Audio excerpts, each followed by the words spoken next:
Waterhouse thinks that really the RCA radio tube manual is like a ball and chain holding Alan back. If he would just work with pure ideas like a proper mathematician, he could go as fast as thought.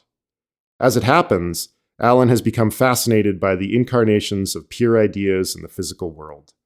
The underlying math of the universe is like light streaming in through the window. Alan is not satisfied with merely knowing that it streams in. He blows smoke into the air to make the light visible.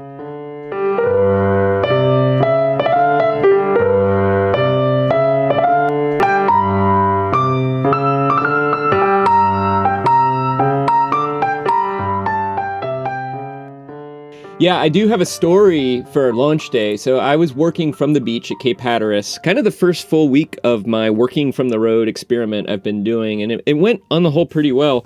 But, I wanted to take some time off. So I took that afternoon off after spending the morning working and doing some social media and stuff like that and making sure our launch was good. And I went fishing. I think I went surfing and fishing, or fishing and surfing. I don't remember in what order, but at one point I was fishing and the sun had about an hour left in the sky and I had 3 lines in the water and life was just really, really good. And then I got a strike, my pole bent over and I reeled it in and there was a or a on the line, which is not something people like to catch because they're not... I suppose they might be considered good eating, but they also, some of them sting you, and I don't know how to tell the difference between the ones with stingers and the ones without. And they're kind of hard to get off the line because their mouths are flat and cartilaginous. So I struggled and got that fish off the line and managed to get it back in the water without it stinging me, and then immediately got another strike, and it was another and I was like, ah! And so then I texted my uncle about it, and I think this is the thing that upper middle brow listeners might appreciate about this. So in my family, there is a superstition about naming that fish. The idea being that if you use the word for that fish, you're likely to catch more of them, which you don't want to do. And so I have family members who will sometimes be holding up a very obvious or and refer to it as a flounder. But I have taken to referring to that fish as the Scottish fish. Which... Okay, so we can't the name. All right, we won't say the name of the Scottish fish now. Yeah, I'm gonna have to bleep it when we edit this episode. Yeah. All the listeners will be really confused for that first few minutes until they get to this exact moment. Yeah, it's. I think there's not a huge. I am definitely one of the few people in the tiny overlapping bit of the Venn diagram that includes theater people and Outer Banks surf fishermen, as I think my uncle is too. But it's a pretty small cadre in that particular that is overlap. I sometimes find myself in that in other contexts where right. I'm like, how many Dungeons and Dragons playing triathlete people are there out there? Travails of the jock nerd. Yeah, exactly. That's funny. Is very good eating, but I wonder if it's just a different kind of that you are fishing down there. It could be. It also could be that it is good eating, but just the local fishermen and the people in my family don't know how to dress it or clean it properly. Mm-hmm. I have heard of people using a hole punch, like a giant punch, to punch the wings into sort of faux scallops before. I've never seen this. But wow, that's a little grotesque. It's sort of like the rumor about the calamari actually being pig intestine, which my friend Ben did a lovely story for This American Life about a few years ago. So I don't know if that's true or not, but maybe yes, I should actually learn how to to clean one of those, and I should probably look up what the bag limits are and things like that. But whenever anybody I know has caught them, we've always just used a lot of swear words and then very gingerly removed the hook without trying not to get stung. Even if in many situations it's a and not a so, this precaution from anybody who actually has good species identification is absurd. It's worried about being stung by a wolf spider or bitten by a wolf spider or something like that. But which, they look scary, but they're completely harmless. Totally. When you cook it is beautiful. It's a real French bistro classic. Is and browned butter. And when you cook it, it sort of fans out on the plate. And there are these like striations that usually kind of match the fluting that you would put on like a traditional French, like flat bistro plate. And it's gorgeous. Like it's total, like the usual, like preparation is like browned butter, capers, and it's like incredibly simple, and it's so good. It's classic French. Like, oh my God, this is amazing. I'm looking forward to when we have a large enough audience to justify a newsletter so that we can give a recipe of the week, things to read, some kind of update from like my sport and your sport of choice. And I don't know what else. Maybe a photo from the beach. Rather eclectic array of interests that we're assembling for the upper middle Totally. route. I love that idea. But I think, we do lead offbeat enough existences that that kind of thing might be entertaining. There's a sort of upper middle dirt bag to the whole thing, right? Like, Exactly. like you and I are like I showed up in Portland with my 20-year-old backpacking backpack, which had my SLR camera, my chef knife, and my espresso maker in it. Because there you go. I wasn't going to be without my chef and my espresso maker. I think you've coined our newsletter. Our newsletter title is definitely Upper Middle Dirt Bag. Upper Middle Dirt Bag with 2 G's or just one? With two G's for sure. Sounds good. Let's see. We should start getting going. I've got a reading. I think this is a good. This is on page 342 in my edition. Cool. But I think this is a good place to start. This is a Lawrence Pritchard Waterhouse section, and he is talking with Alan Turing. This is sort of 1/3 of the way into the book, listener, and by this point, Lawrence and Alan have mostly broken a lot of the German Enigma codes, and Turing is a little bored, and he is looking for something new to focus his attention on. It is built from old ideas we talked about in New Jersey years ago, Alan says. Brisk and dismissive is his tone, gloomy is his face. He is hugging the RCA radio tube manual to himself with one arm, doodling in a notebook with the other. Waterhouse thinks that really the RCA radio tube manual is like a ball and chain holding Alan back. If he would just work with pure ideas like a proper mathematician, he could go as fast as thought. As it happens, Alan has become fascinated by the incarnations of pure ideas in the physical world. The underlying math of the universe is like light streaming in through the window. Alan is not satisfied with merely knowing that it streams in. He blows smoke into the air to make the light visible. He sits in meadows gazing at pine cones and flowers, tracing the mathematical patterns in their structure, and he dreams about electron winds blowing over the glowing filaments and screens of radio tubes, and, in their surges and eddies, capturing something of what is going on in his own brain. Turing is neither a mortal nor a god. He is Antaeus. That he bridges the mathematical and physical worlds is his strength and his weakness. It's interesting. I read that yesterday for the second time, and it's interesting as you were reading it right now, it's providing an answer to one of the questions I had going into our conversation, which is what genre of book is this? And like that passage makes me think, oh, this is a Genesis story. This book is an origin story. It's an origin myth in a way. Mm-hmm. And I'm not sure that's entirely true, but it certainly has an element of that. And that passage is certainly, that's like, on the 6th day, Alan Turing discovered vacuum tubes, Yeah. What would you say it's an origin story of? Well, the obvious answer is computing. But I think it's a little bit more complicated than that because I think it's the relationship between microcomputers and information. And probably given the name of the book, the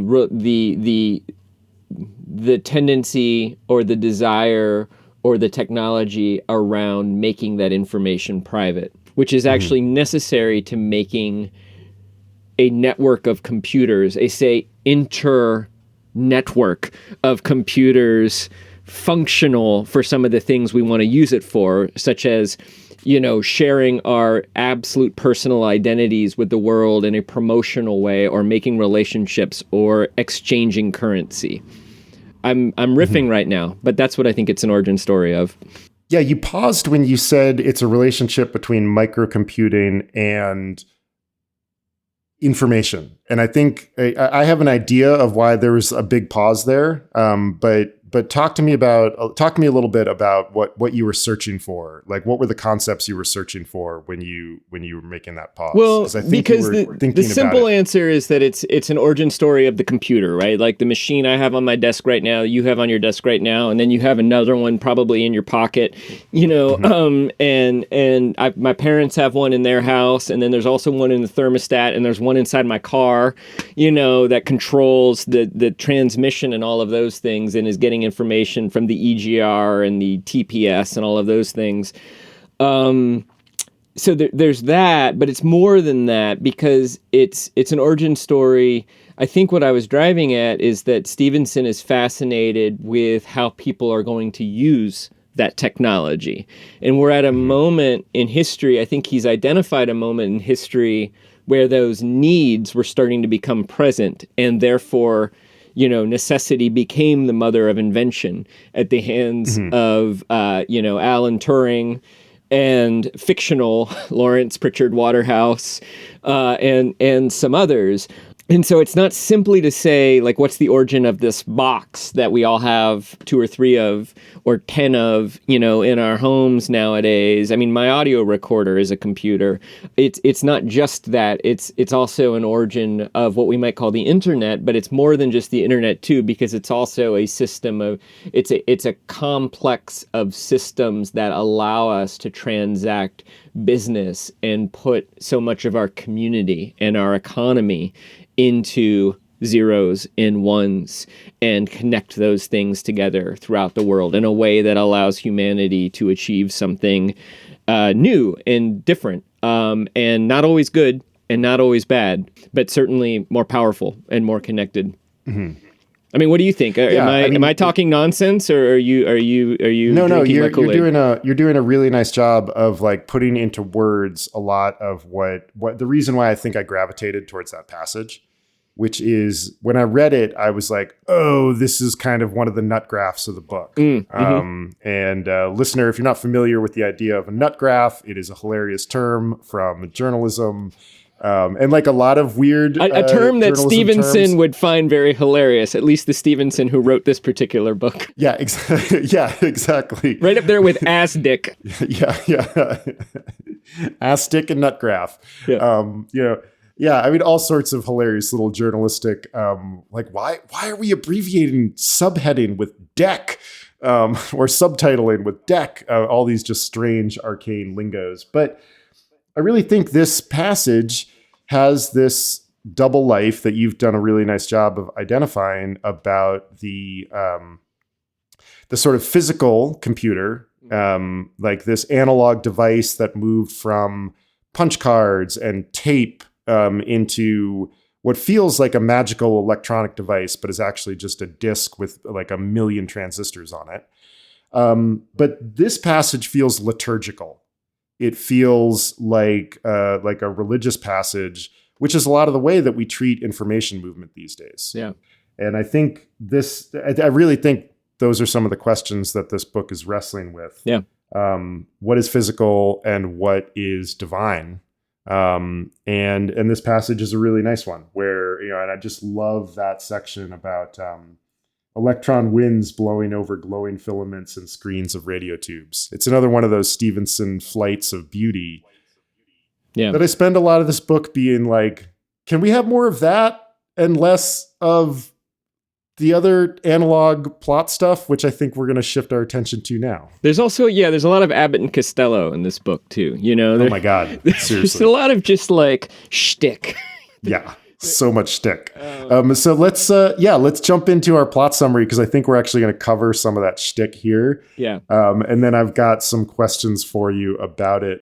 I added Enoch Root, but then was like, there's really only one.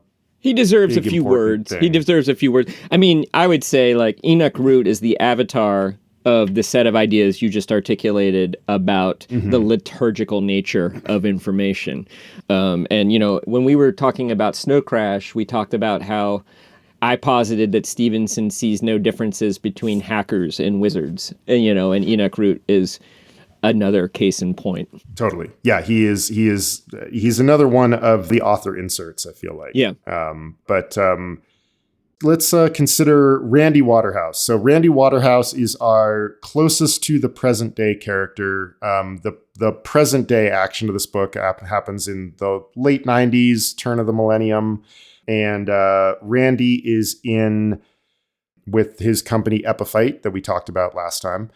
And we basically learn in this, there's a lot of like corporate cloak and dagger stuff in this section, where one of their partners, who is referred to as the dentist, begins to want to kind of get in on Epiphyte's.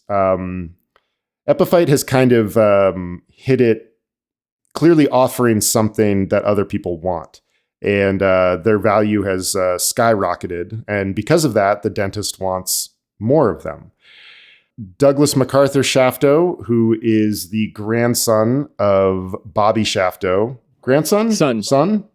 Direct son of our other character, Bobby Shafto, who Epiphyte has hired to do a ocean floor survey, has found something on the ocean floor. We learned earlier that Douglas MacArthur Shafto and his daughter, America Shafto, hereto referred to as Amy, are kind of treasure hunters.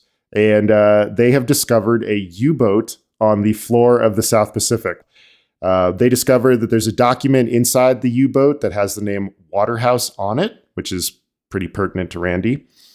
Randy attends a dance with Douglas MacArthur Shafto and Amy Shafto, where he has to wear a suit, and he dances with Amy and several other characters, and is given a tip by one of his dancing partners about some mysterious coordinates that he and Douglas MacArthur Shafto and some other characters make a long trip to discover that there's basically $120 million worth of gold that is just hanging out in the jungle. The reason it's just hanging out there is that it is so heavy and there's so much army and guerrilla activity that there's really no way to get the gold out of the jungle. There is some discussion as to why somebody tipped Randy off to the presence of all of that gold. His business partner, Avi, thinks it is somebody trying to communicate to Epiphyte that whoever is communicating that would like to use their services to launch a new currency. Randy heads home to California, where he's got to sort out some personal details. And actually ends up having some more personal issues. And there's an earthquake by the time that we wrap up this particular arc of the book. Anything I missed from Randy's sort of arc of this section of the book?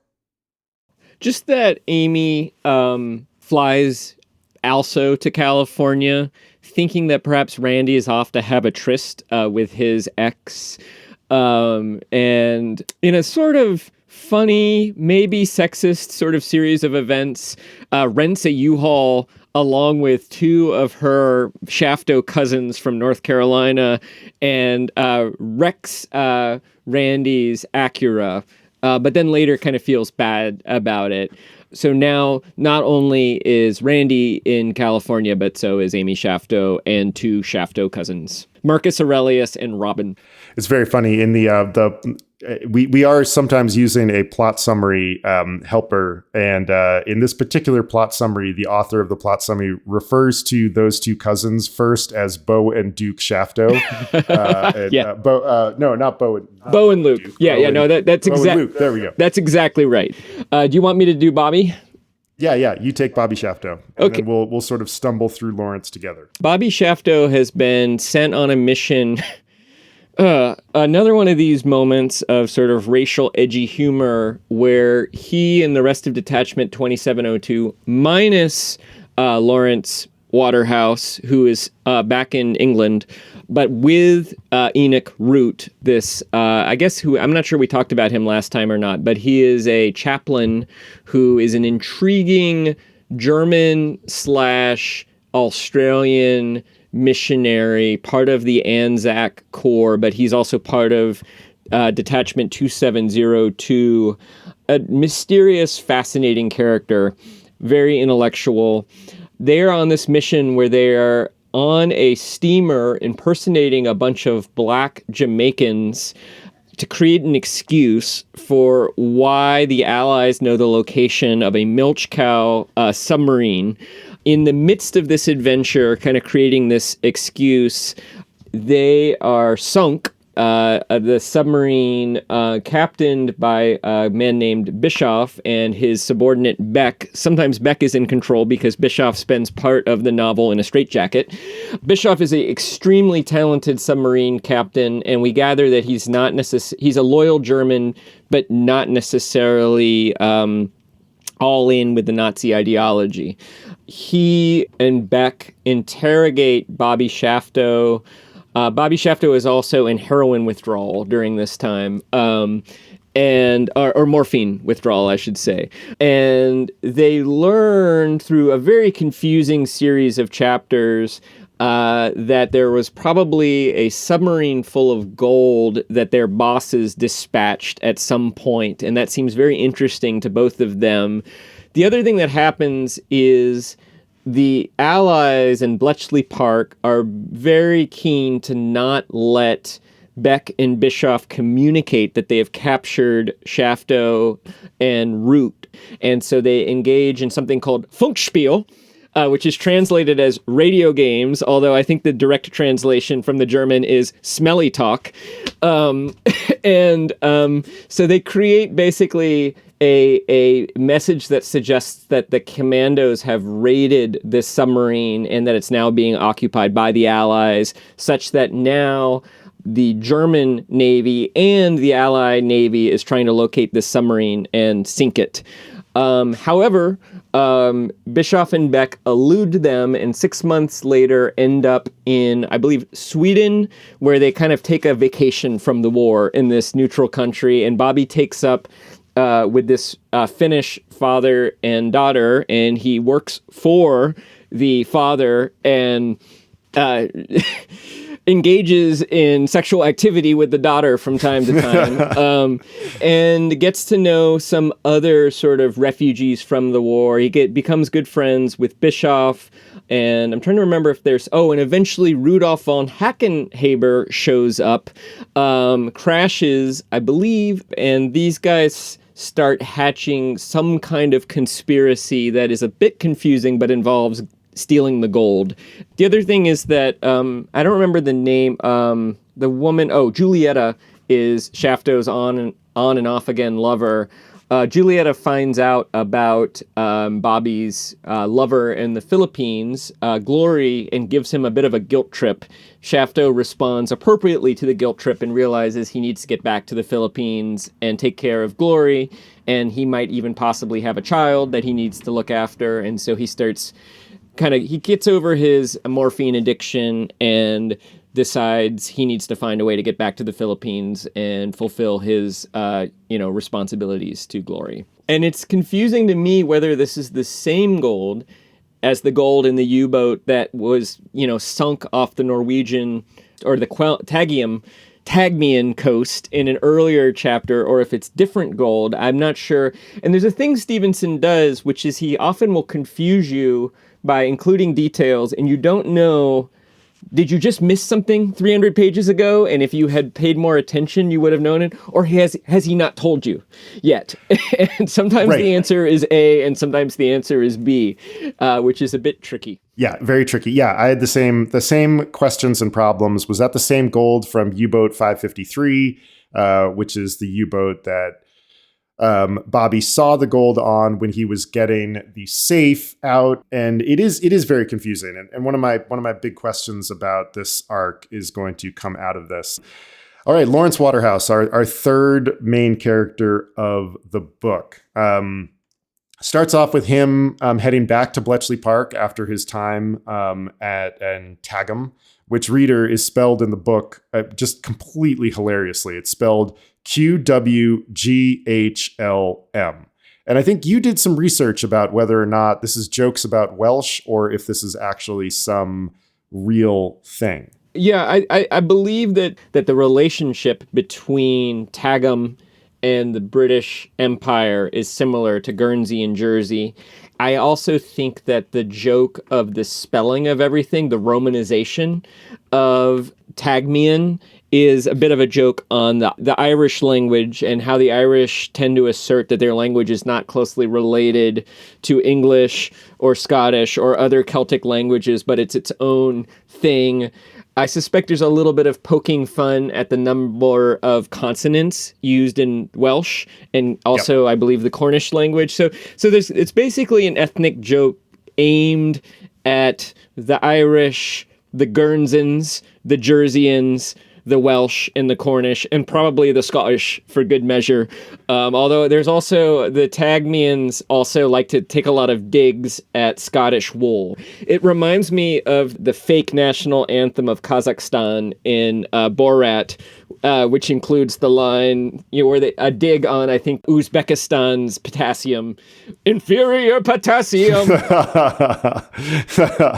Yeah, there's this great section where it's posited that the reason that Tagmian wool is better is because the climate is so hideous that the sheep there through, and this is so Stephenson-esque, like through long repetitions of evolution have evolved a much more tightly coiled wool pattern in their wool. And so that is why Tagmian wool is superior to Scottish wool. I believe if you actually read that bulkhead of fine marketing literature, the Patagonia catalog, you'll find similar claims made about merino wool.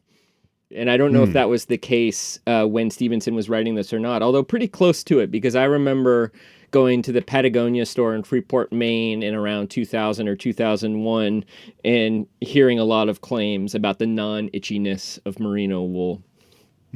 For that very reason, that the fibers were longer. Let's what else do we get with Lawrence sort of rides shotgun on hearing that Enoch Root and Shafto are probably condemned to death by everything that you talked about with the Funkspiel. Right. Well, then he gets sent to Australia to basically cover for the code breaking in the Pacific.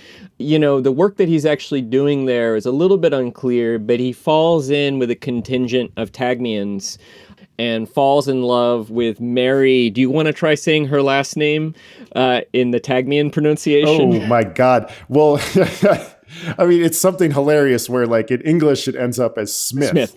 But, like, it's spelled something like CCHMCMHD. He falls in love with a woman, a Tagmian woman, and he starts doing some work for a code-breaking operation.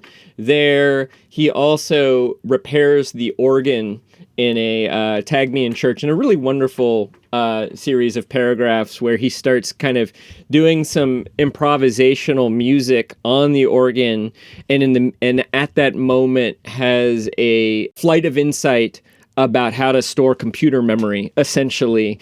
And just as Mary Smith is showing up perhaps to sort of, pay court to this dashing young organ player, he hurries past her because he has to suddenly, do whatever he needs to do to put this plan in operation. I do want to pay, this particular section where Lawrence graphs out his ability to focus based on when the time of his last ejaculation was, whether it was a manual override, which is his term for masturbation, right, or if it was sort of arrived at through the presence of an actual other person, and the kind of like tailing off or lessening returns on that as he is falling in love with Mary. There are like equations and graphs that are very, very funny. Yeah. And it is one of those sections of the book where it does feel a little, it feels a little on the edge, but maybe not terribly so. And was just a very nice way to dramatize Lawrence's perhaps movement from immaturity to maybe a more mature relationship. Yeah, it's a kind of nerdy way of falling in love. Yeah. And it reminds me a little bit of Russell Crowe's character in A Beautiful Mind, kind of confessing his attraction to Jennifer Connelly. Is that the actress? Yep. And I think Stephenson's going for a similar thing here, which is that basically, Lawrence Waterhouse is realizing that he wants to spend the rest of his life with this particular woman. Yeah, I love there's this moment when he's discussing all this where he talks about it moving from like a straightforward single variable equation to a differential equation, which I think is just a marvelous metaphor for perhaps the act of falling in love. Yeah. Where like things suddenly don't make sense in a linear and direct fashion anymore. And you do need a calculus to kind of try to pin down what it is that you're feeling and the things that you're going through. And yeah, I really do love that chapter. Let's see. Oh, we do have one more character to recap. Godo. Godo Dengo. Yeah. Godo Dengo was a minor presence in the first third. He kind of became frenemies with Bobby Shafto in Shanghai before the war broke out, I should say before America and Japan went to war. And we hear a little bit about his misadventures in New Guinea, but then he ends up on a transport ship or a ship, and he witnesses one of the very first deployments of torpedo bombing, which is a game-changing tactic in the Pacific, where the Japanese Navy's sort of traditional battleships and transport ships really are powerless to defend themselves against this new tactic of torpedo bombing, where a relatively slow-moving aircraft can drop a relatively slow-moving projectile into the water and destroy, half of a navy.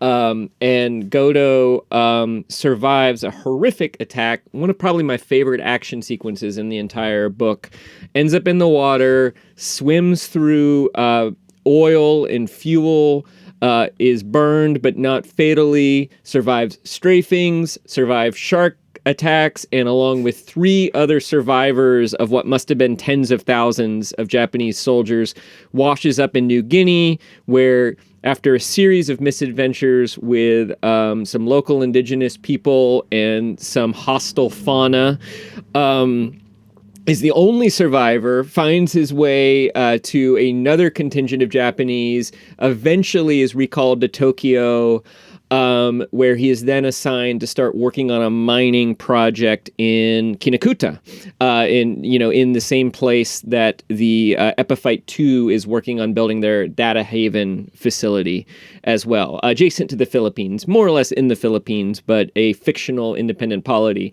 In Godo Dengo also, there's a lot of attention paid to Godo Dengo's demoralization and his essential realization that the Japanese Empire is going to lose this war, and they're going to lose the war because they're unable to adapt to the changing technologies and circumstances of warfare. And as much as Japanese revile and disregard the Americans, like Bobby Shafto, Goto Dengo has to admit that the Americans are better at adapting to the changing circumstances than the Japanese are. And so he's undergoing a change. Yeah.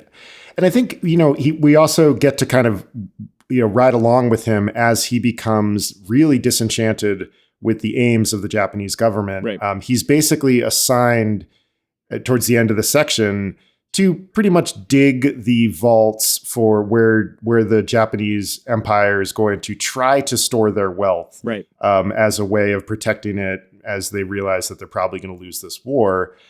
And he's realizing that, like him, many of his superiors in the Japanese Navy and government have realized the war is unwinnable. And he's starting to realize that rather than, surrender in a way that will preserve as much of their state and people and the lives of the soldiers as possible, or, retreat back to the home islands in order to salvage what's left, these leaders are basically choosing to enrich themselves and abandon the soldiers who've died by the thousands and hundreds of thousands on their behalf. And it's mirrored by the same thing that's going on in the European theater, where Hermann Goering is also trying to enrich himself towards the tail end of the war.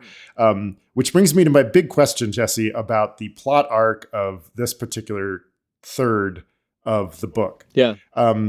What is the MacGuffin of Cryptonomicon? I don't know. I mean, it's the gold. Right. It's the It's gold. the gold. Okay. What is the mission critical plot element of the over 300 pages that we read for this section? What is the sole thing we learn about the MacGuffin in this 300 pages? It exists. Yeah, that's it. That's it. We learn there is gold. It exists. Let's go get it. Yeah. Yeah, you're right. I hadn't really put that together. I mean, I mean, my question for you, similar to this, is who are the antagonists?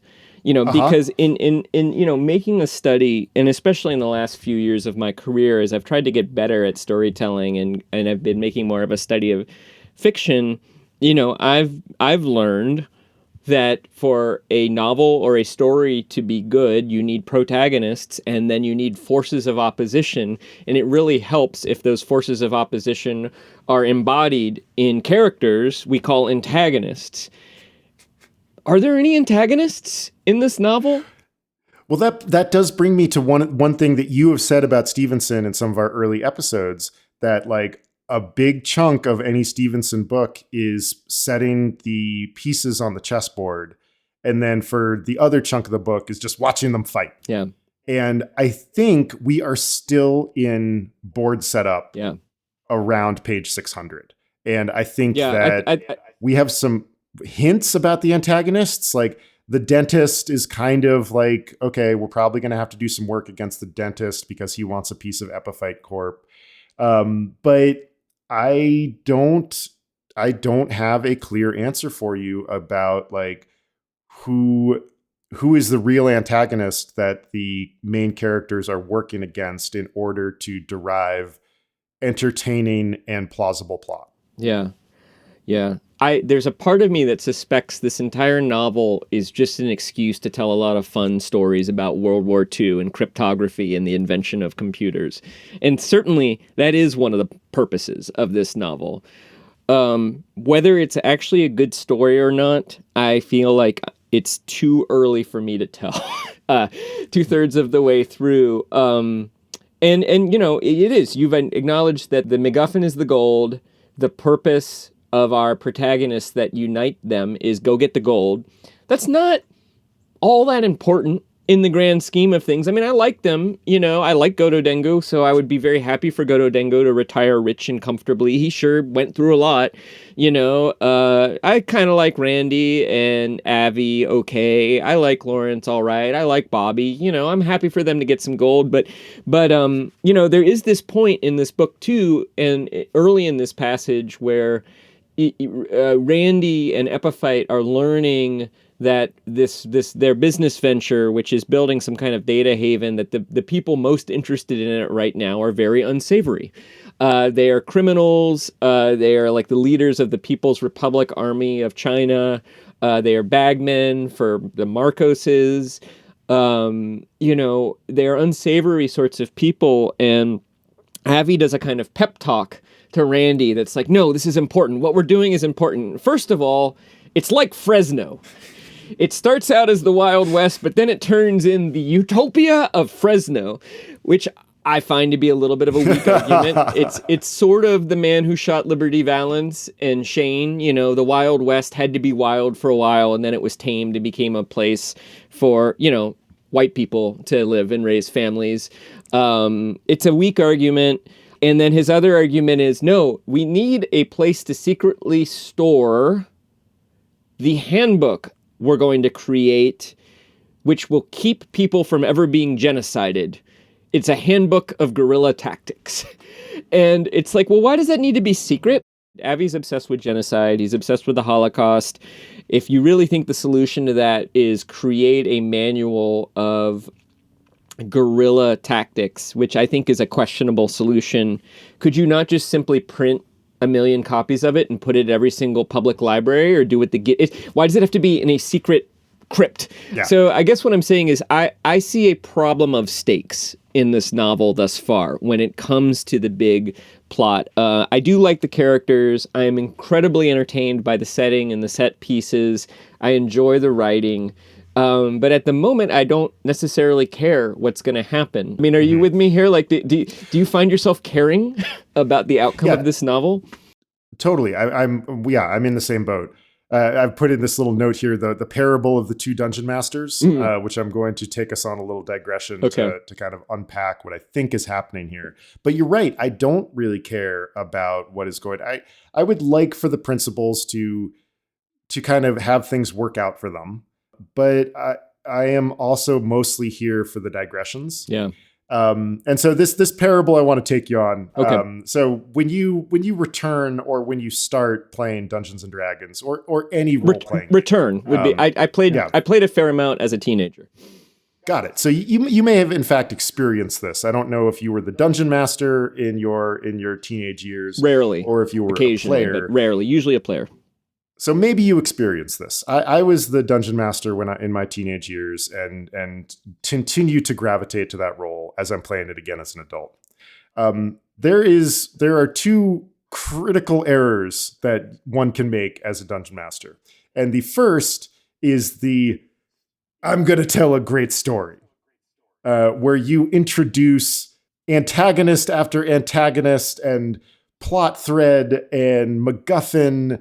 And it's all very complex, and it makes so much sense to you because you were the one who was creating it and living it. Yeah. And very quickly, your players are like, we have no idea what's going on. We don't know what any of this means or where any of this is headed. And please, can we just go on a dungeon crawl and kill some goblins? And I imagine there are moments where like they want to go down the left passage and you want them to go down the right passage. So as they start walking down the left passage, there's an earthquake and a number of rocks, fall in front of the left passage, leaving only the right passage for your characters who are supposed to be exploring this infinite world of possibilities to pursue. Yeah, totally. So you're railroading them into this gigantic and very convoluted story that only you can see because you're creating it every week. Yeah. And it makes so much sense to you. And I think this is the source of some of what you said about Stephenson. Did he actually set this up, or did he just think he set it up and never actually bothered to put it in the book? So I think there's some of that going on. The other side of this parable is what happens when you leave too much agency to interesting characters, and you're like, well, yeah, tell me about like your character and what they're interested in and where they want to go and what's important for them and what their character arc is. And pretty quickly, you have amassed 4 or 5 novel-sized character arcs that as a DM, you are desperately trying to shoehorn into every session. And you get the same exact outcome, which is exhaustion from everybody. And I think that is the other thing that's also going on here, where he's trying to do too many character arcs at the same time. And what we end up with is the fact that we're talking about, like, we don't even really know what the central plot thrust of the novel is over 600 pages into the book. I think it's kind of amazing that he's able to create something that is still compelling and people want to read it. Yeah. Because of the set pieces and because the characters are funny and the narration is funny and there are really interesting things that happen. But yeah, I think that, and Stephenson talks about playing role-playing games in this book. Sure. Exactly. Yeah. And for sure, he has played it before. I think that this is still early Stephenson. I think he is wrestling with some of the two poles of the parable of the two dungeon masters. Yeah, I think that's right. And I think the other thing too that I would want to acknowledge about this is we talked about the prescience of Stephenson in Snow Crash. There's like the opposite of prescience in this. He is doing a very good job looking back at moments in our history and pointing at things that some of the historians have missed about what was important about World War II in these era. Like, this was the first book where I remember learning who Alan Turing was and his contributions to the war. And this was the first book I read that really helped me understand a lot about the invention of computing systems. And that's a huge, if you look back at what became important about World War II, we sometimes talk about the post-war boom or various military technology or the Pax Americana or the EU or the Nuremberg trials. And I actually think, like, yes, those things were important, but maybe computing and the internet is perhaps more important. And Stephenson is doing a good job pointing at that. And now that might seem a little bit more obvious to us, but maybe only because a lot of people read this book and the insights that would have been relatively new, since they didn't really learn much about Bletchley Park and code breaking, I think, until the 80s or 90s, since a lot of that stuff was classified. That there is some genuine insight here about history and the meaning of those very important events. Yeah, Stephenson usually gets called a speculative fiction writer. It's really interesting that this is much more in the vein of a historical novel. That the action and the interest is about layering on characters that we enjoy onto what is basically not a revisionist piece of history, but sort of an exposing of a particular history that a lot of us haven't seen. Yeah. And maybe that's one of the reasons why this book, I think, ultimately succeeds, is because it does have this like, oh, I would like to know how this subplot layers on top of the larger arc of World War II history. My grandfather was part of the team that kind of got radar up and running during World War II. And there's moments in this book where I'm like, oh, this is really interesting because this is a lot like imagining the existence of my grandfather. And there's this amazing book from MIT. It's called A Yearbook of Radar. And it chronicles with like a lot of pictures and a lot of history, the installation of radar throughout the Mediterranean. And there's this picture of my grandfather, like in Malta, like an antenna and stuff like that. And it's this moment where I'm like, oh my gosh, like my grandfather is part Lawrence Waterhouse. Yeah. Yeah. And, my grandfather was taking photos of the nuclear tests, in the Bikini Atoll and out in New Mexico. And, he wasn't involved in that technology, but documenting the tests. And yeah, absolutely. I just came up with a new subgenre name. If this novel had been set roughly 75 years earlier in the past, it might be a steampunk novel. I think it's diesel punk. And and engage with sort of similar questions, right? And maybe you wouldn't call it diesel punk. Maybe you would call it like electromagnetic radiation punk might be a little bit more accurate in terms of the more since the diesel engine had been around for a while. But it's similar. It's a historical novel with a speculative feel because what it's obsessed with is the new technologies developed in the past that went on to shape the present and the future. And are continuing to shape it because I think, just in the last 10 days, like a major cryptocurrency exchange crashes, which makes me wonder, like, I wonder what Neal Stephenson's crypto launch is going to look like. He's surely paying attention to it.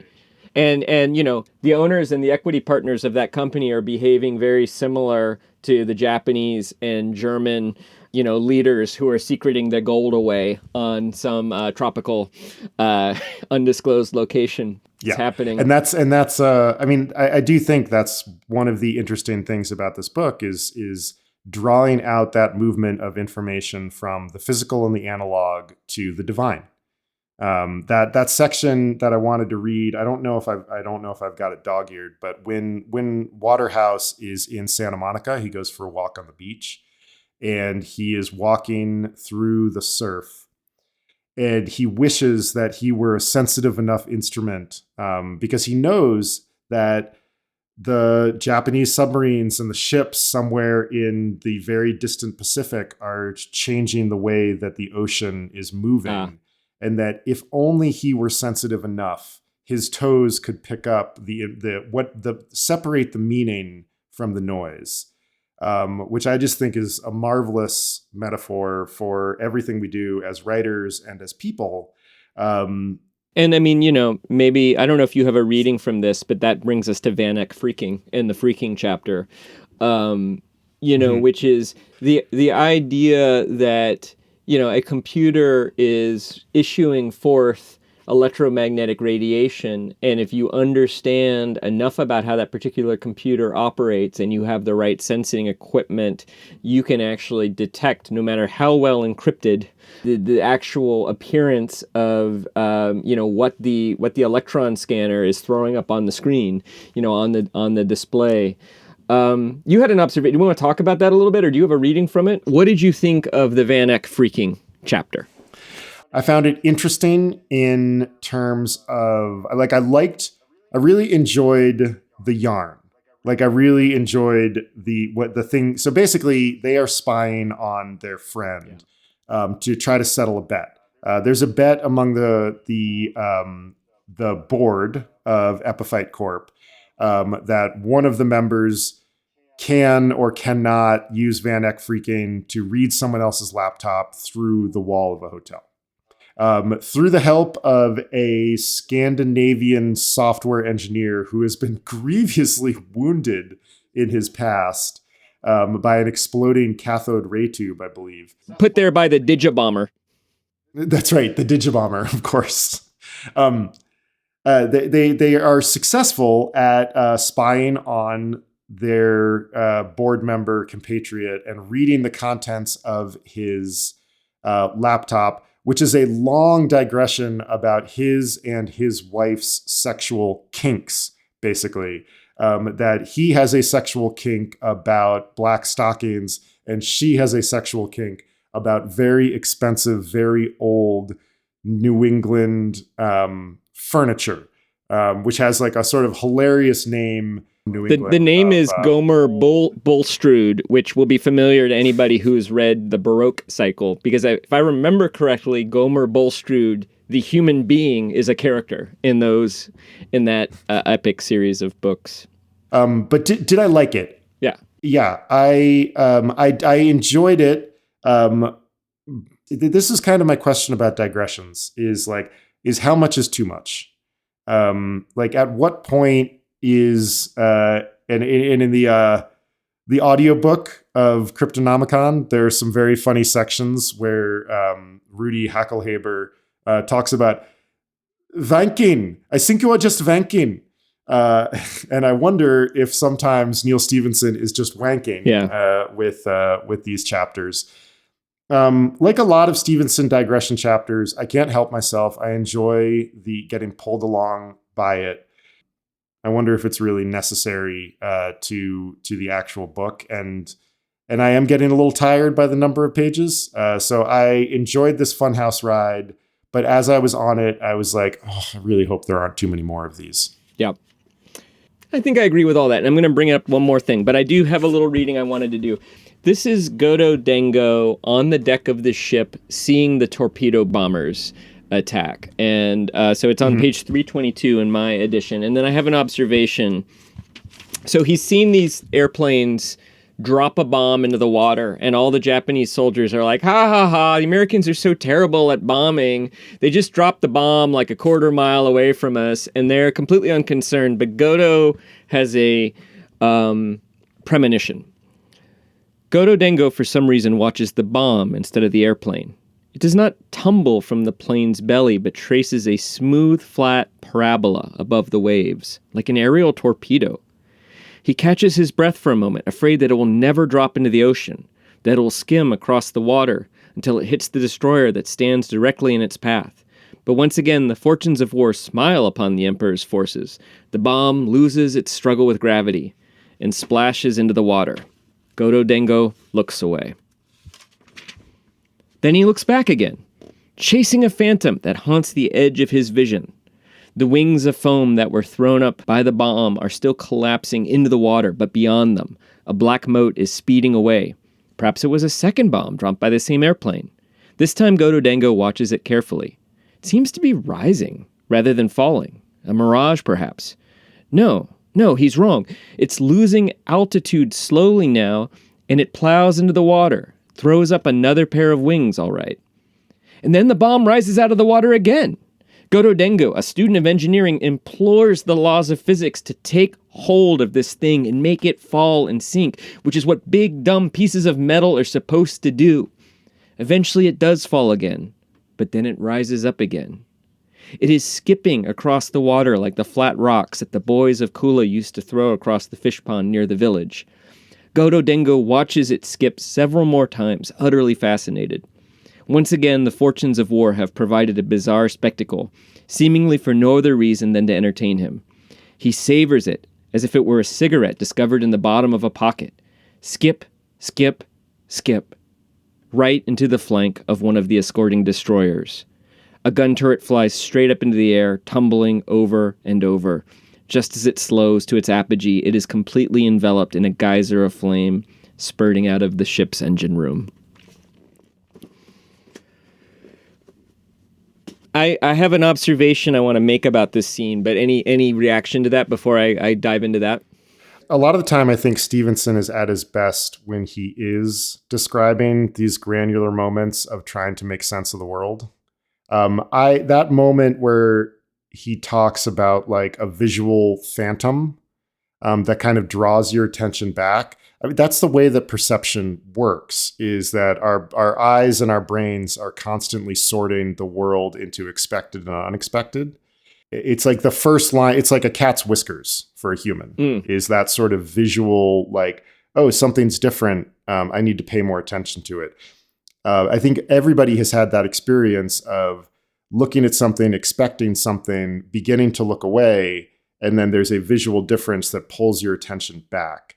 And the coupling of that in this book that is, again, a lot about processing information, but layered on top of the description of wartime and all of the chaos there, I really do think Stephenson does such a magical job of taking ideas and combining them with action in a way that I find really entrancing. And this is one of those moments. Yeah, and I think it combines four of the things that I think are necessary to tell a good story. I agree with everything that you said. And, Stephenson likes violence, right? And we've been promoting our podcast as Upper Middle Brow. And, we're going to read some books that are not World War II violent stories, right? We're going to read some books where the stakes are more psychological, sort of closer to what maybe literary fiction is thought to be. And this is, part of why Stephenson, I think, doesn't get considered as literary is that he is writing a lot of action. And this is a moment of action, though, that I think is doing like at least three or four things really well. And one is what you just said, which is narrating a kind of form of human observation. And we've talked before about Stephenson being at his best when he's describing characters who don't quite understand what's going on, making sense of the chaos around them. But it's also, this is character development for Godo Dengo, right? Like, this is him realizing an insight about why the Japanese are going to lose and what the Americans are actually good at. It's also plot, because this is what's going to get Godo Dengo off the boat into the water to New Guinea. And it's also doubly character development because it's making him a survivor. And it's also another thing that Stevenson's good at, which is pointing out that a big part of what was happening in World War II, we think of it as like guys shooting at each other, from boats or airplanes or guns, but the shooting was almost besides the point. The side that won the war was the side that figured out which technological developments were going to be the most important and invested their efforts into that. And this is an example of that. The Japanese military is building all these warships that, you can sink with some airplanes. There was a lot of that in World War II. The Bismarck was sunk by biplanes that were carrying our torpedoes in a scene in the movie Sink the Bismarck that inspired the Star Wars Death Star trench running scene.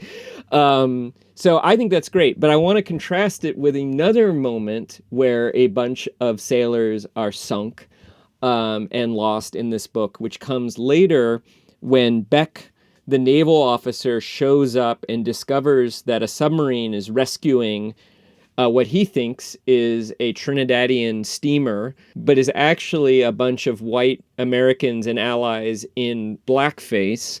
The plan was they were going to get blown up, but then rescued as part of this, excuse for the Allies' intelligence.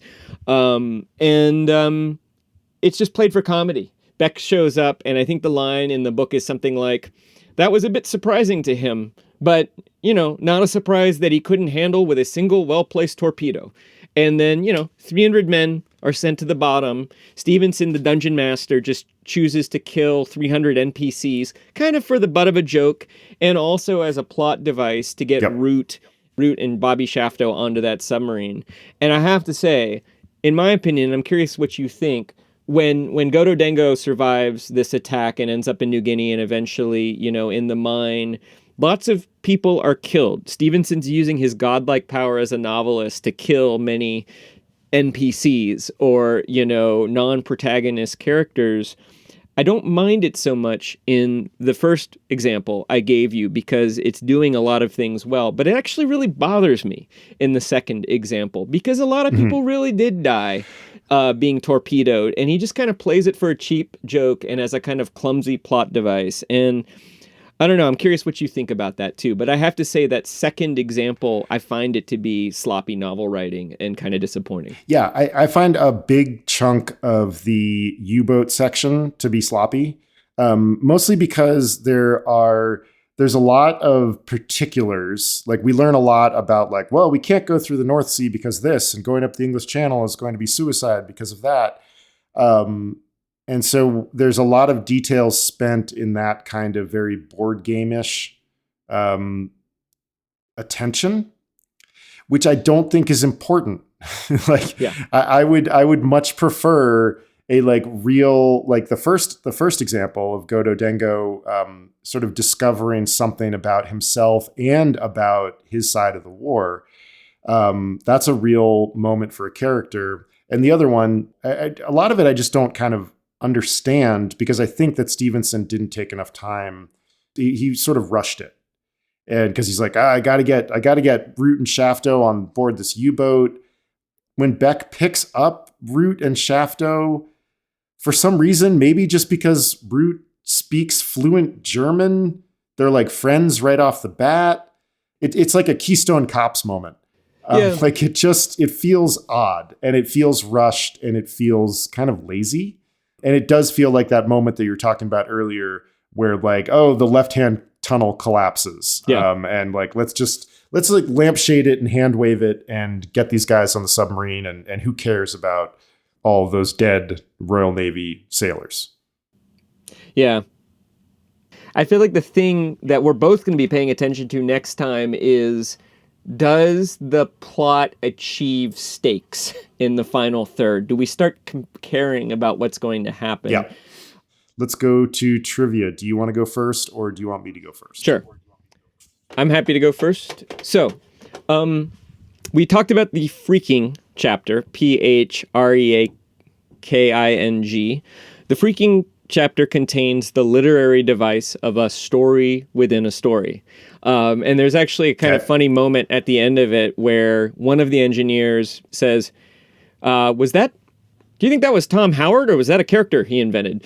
And of course, one might ask the same question about Neal Stephenson, about just how confessional that story within a story might be. It does feel like something he just like wrote one day and was like, hey, I think I see a way I can get this into the novel that I'm working on right now. Why not? What's another 10 pages in a 700 page novel? So my quiz question for you is about stories within a story in general. Okay. It is a literary device that other novelists and other artists employ from time to time. So my question is, which writer wrote a story within a story that includes a character who only walks on his hands? And it's multiple choice. Are you ready for the multiple choice? I'm ready. Thank God it's multiple choice. A, Michael Chabon. B, Mary Shelley. C, Tom Stoppard. Or D, John Irving. Oh my God. Any of those writers could be doing that. Chabon, Mary Shelley, Tom Stoppard. Who was the last one? John Irving. John Irving.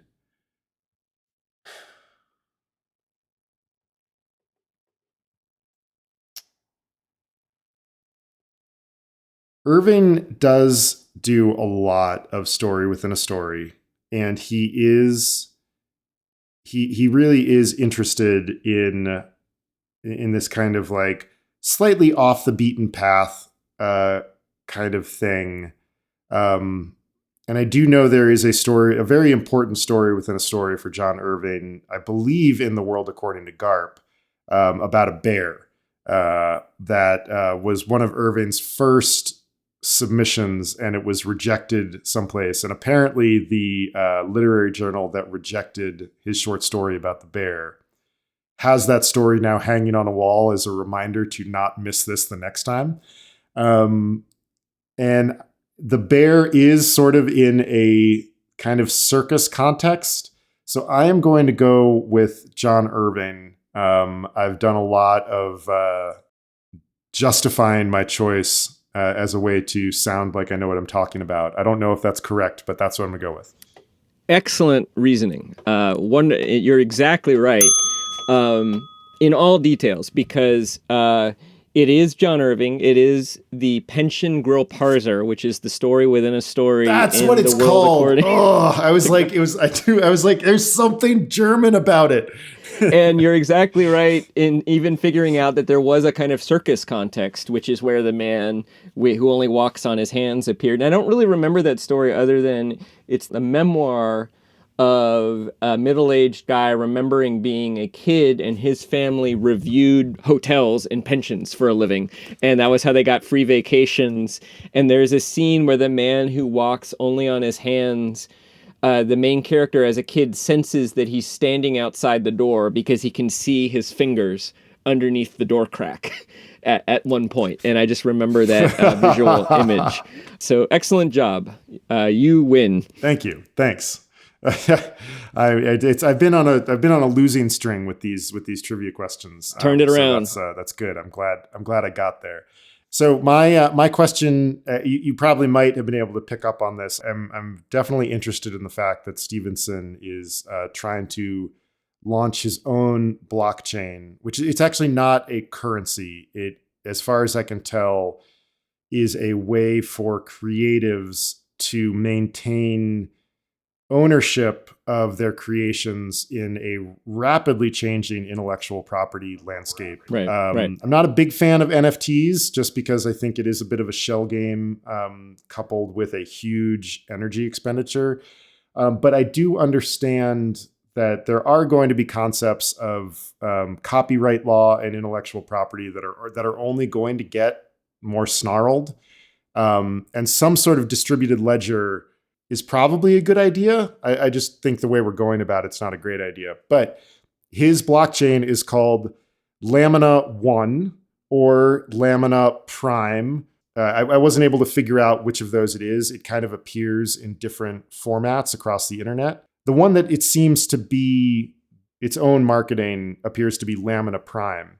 But my trivia question, what does lamina mean? Is it A, a consonant sound formed by pressing the blade of the tongue against the alveolar ridge? B, a thin layer or plate of sedimentary rock? Or C, the actual thing in a liminal space, the thing that separates two entities? Oh man, that's excellent poser. I don't think it's C. I just think it would be too neat for the thing that separates two things in a liminal space to be the lamina. That just seems a little... it's also very Stephenson to engage in this kind of wordplay, which I don't know. You haven't read Anathem, but Anathem has so much of that. So the other option was a fricative consonant phoneme created by the blade of the tongue touching the uvular ridge. Did I remember that correctly? The alveolar ridge. It's kind of the roof of the mouth, but towards the back. Yeah, the alveola are the inner nostrils that allow you to taste. Okay, and what was? And the other one was a thin layer or plate of sedimentary rock. Thin layer or plate of sedimentary rock. All right, I'm going to think this one out a little bit. I don't think it's C. I may be wrong.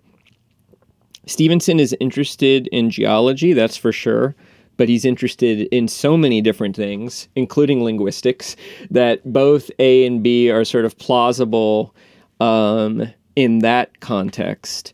And he clearly, actually, given the other thing that was happening during the Freaking chapter, which was Randy's research of Andy and the hive mind, displayed the fact that Stephenson has read some, postmodern linguistic theory, and is passing familiar with some of the language, including linguistic memes or semantic memes. Lamina. I'm thinking about here of the German scientists talking about the kind of rock that the data is being held in, and pointing out that the rock is much stronger than the rock that the Libyans have enclosed their, deadly poison chemical weapons in a moment I don't fully understand. So I'm going to go with B. You are correct. Excellent work. Hey! A lamina is a thin plate of, brilliant, well reasoned, a thin layer or plate of sedimentary rock. And so I think that what he's after with the title of this company is, I believe, Lamina Prime. I think the idea here is that it's sort of the bedrock of intellectual property in the future. Yeah. That maybe that's the thing he's going for. But excellent. Yeah, I feel like we both kind of Hercule Poirot our way into that. We were sort of like, let us use the little gray cells and imagine what we know about the individual in question. And that was fun. That was a tough one. Why don't you tell us what's next? We are going to finish Cryptonomicon and also finish our mini early Neal Stephenson series. So we're going to read the final third of the book and talk about it next time.